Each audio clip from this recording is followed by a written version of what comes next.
sahnaga chiqishyapti. Foyda buzilgani yo'q. 14-raqamlilar to'qnashuvi. Keyinchisi.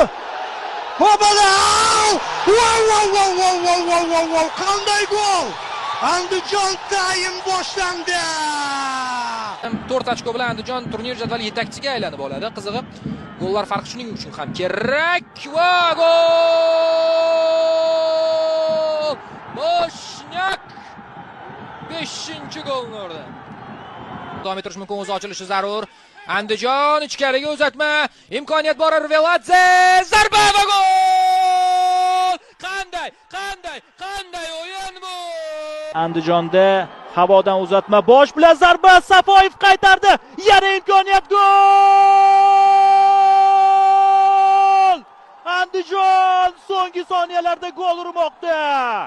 Buzilmayapti, jamoa zo'r himoyalanyapti. Mana bu uzatmaga futbolchi yetib keldi. Bu Baniya darvozabon qaytardi, yana zarba, gol!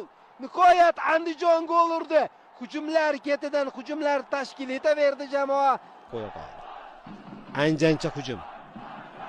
Undan keyin ham himoyachilar yo'q edi va 5-0 Suhrob Berdiyev bu nimasi deyapti.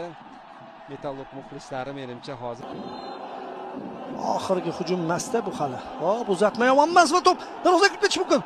Va gol! Gol! Andijon gol uryapti! Yana o'sha voqea. Deja vu. Andijon jamoasi vakillari oldinga o'tishmoqda. Hammasi yaxshi, hammasi to'g'ri. Bektemir, Abdumannonov, Yusupov qutqardi. Hali urinish bor, hali imkoniyat bor. Zarba endi himoyachi olib chiqmoqda. Yana gol! Avtogol! Mana yetib keldik. Oxirgi vaziyat. Abdumannonov. Uzatma, to'p! Zarba! Gol! Dahshat! Yo'q, boshqa bunaqa final qaytarilmaydi. Andijon taymning qo'rqinchli seriyasi do'stlar.